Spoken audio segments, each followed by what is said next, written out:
Bukan senjata, tapi jaringan aliansi Amerika yang paling berbahaya. Kekuatan terbesar sebuah negara adidaya seringkali tidak terletak pada senjata yang dimilikinya, tetapi pada apa yang tidak perlu lagi ia miliki sendiri. Selama puluhan tahun, kekuatan Amerika Serikat sering dibaca sebagai satu titik pusat. Sebuah raksasa tunggal dengan kapal induk, pangkalan militer, dan satelit. Gambaran itu masuk akal, sederhana, dan justru karena itulah berbahaya. Karena yang sebenarnya terjadi bukanlah konsentrasi kekuatan, melainkan penyebaran kekuatan. Amerika Serikat tidak berdiri sendiri.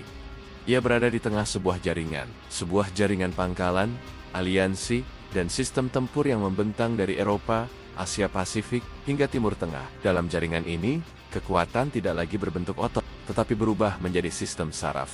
Dari kapal perang menjadi protokol, dari pangkalan menjadi akses, dari senjata menjadi keterikatan. Dan disinilah paradoks itu lahir. Elemen yang membuat kekuatan ini tampak tak tertandingi adalah elemen yang sama yang membuatnya paling rentan terhadap kegagalan sistemik. Ancaman terbesar bukan datang dari luar jaringan ini, tetapi dari mekanisme di dalamnya sendiri.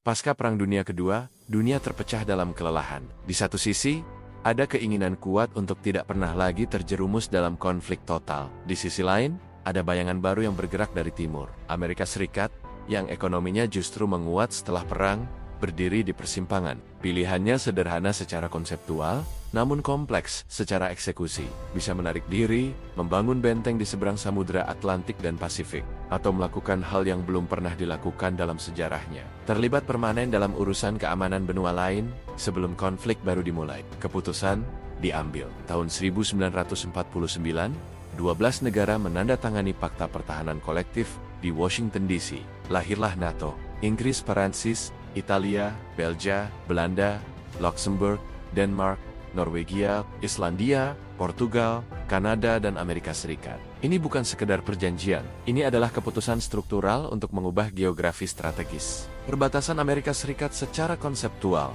bergeser hingga ke Sungai Elba di Jerman. Pada fase awal keputusan ini, terlihat rasional, defensif, dan stabil. Ia memberikan rasa aman bagi Eropa Barat dan memberikan pijakan strategis bagi Washington. Namun justru di balik rasionalitas awal itu, paradoks paling penting mulai terbentuk.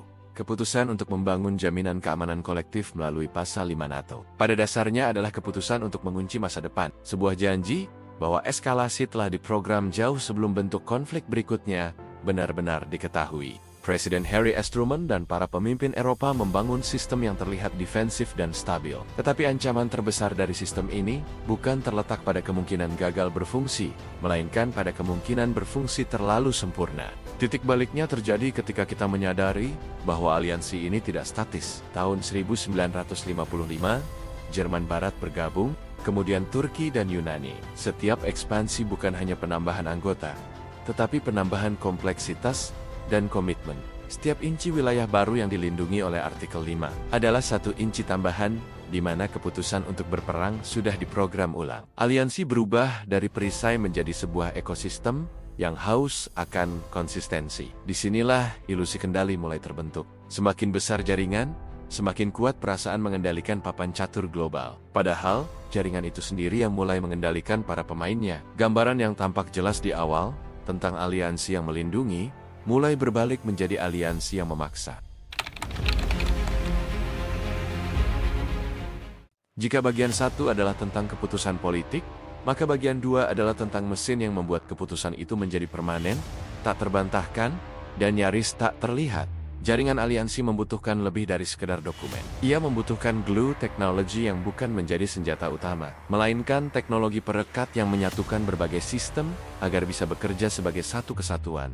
Masuklah era sistem senjata bersama dan interoperabilitas. Interoperabilitas adalah kondisi ketika berbagai sistem militer berbeda bisa bertindak sebagai satu mesin yang sama. Ambil contoh pesawat tempur generasi kelima, F-35 Lightning II.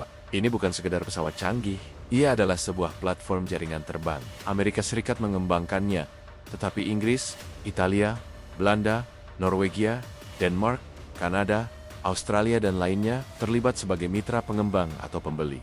Kenapa ini penting? Karena ketika Angkatan Udara Norwegia menerbangkan F-35, mereka bukan hanya menerbangkan pesawat buatan Amerika. Mereka menerbangkan sebuah node dalam jaringan pertempuran yang dirancang, diatur, dan dipelihara oleh doktrin Amerika Serikat. Data linknya, sistem identifikasi kawan atau lawannya, bahkan logistik suku cadangnya, semua terhubung ke sebuah ekosistem yang pusat gravitasinya ada di Amerika Utara. Negara seperti Norwegia mendapatkan kemampuan tempur luar biasa.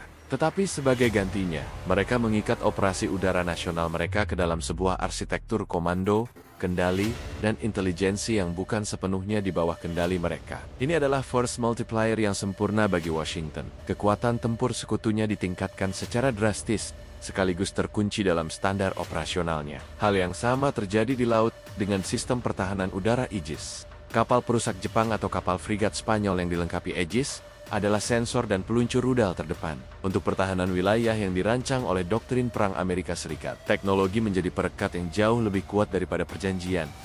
Ia menciptakan ketergantungan operasional. Sistem ini tampak solid, memberikan keunggulan teknis yang tak terbantahkan. Negara-negara sekutu merasa aman, dilindungi oleh teknologi mutakhir.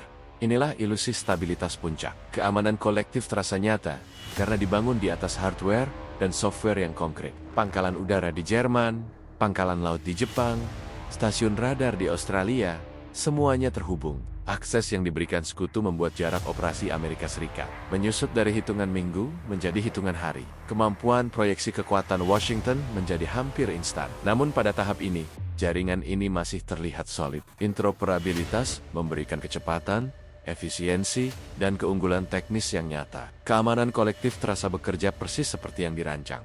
Tekanan sebenarnya belum sepenuhnya terasa. Biaya dari keterikatan ini belum muncul ke permukaan. Dan jaringan aliansi ini masih tampak seperti solusi, bukan sebagai sumber masalah. Kini kita tiba pada konsekuensi sistemik. Jaringan aliansi Amerika Serikat dengan NATO sebagai intinya telah tumbuh menjadi sebuah organisme strategis dengan logikanya sendiri. Ia bukan lagi alat, ia adalah lingkungan operasi. Pertimbangkan mekanisme deterrence kolektif. Tujuannya adalah mencegah perang dengan membuat agresi terhadap satu anggota menjadi terlalu mahal bagi penyerang manapun. Ini berhasil selama puluhan tahun. Tetapi keberhasilan itu menciptakan konsekuensi yang tak terduga. Deterrence tidak bekerja dengan pasif. Ia harus terus-menerus diperagakan, diuji, dan ditegaskan. Itu berarti patroli rutin pesawat NATO di perbatasan Eropa Timur. Itu berarti latihan militer besar-besaran di Baltik. Dan itu berarti keberadaan pasukan rotasi Amerika di Polandia. Setiap aksi demonstrasi ini adalah eskalasi terkontrol. Namun, dalam logika jaringan, setiap eskalasi membutuhkan respons. Dan setiap respons dimonitor oleh pihak lain yang kemudian merespons balik. Jaringan aliansi yang dirancang untuk menstabilkan justru menciptakan mesin umpan balik permanen yang memerlukan aktivitas konstan. Ia menjadi sebuah sistem yang harus terus bergerak untuk menjaga keseimbangan statisnya. Inilah paradoks final.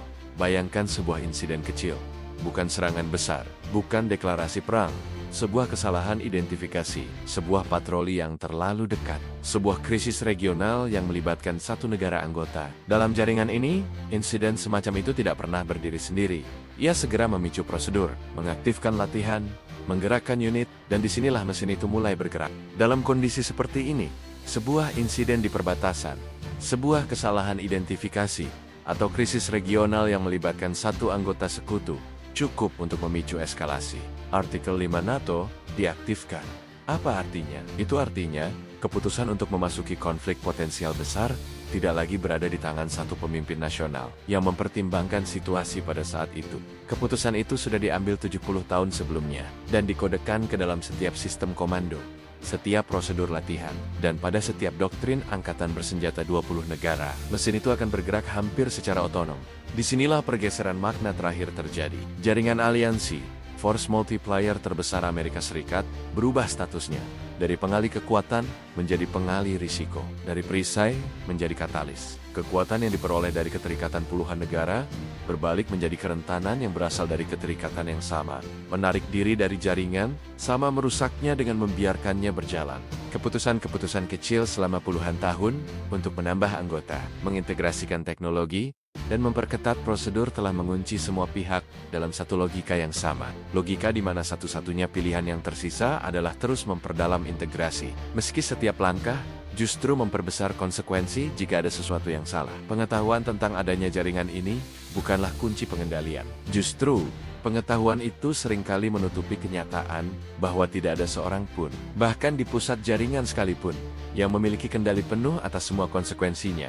Mekanisme telah menggantikan keputusan, dan jaringan telah menggantikan strategi.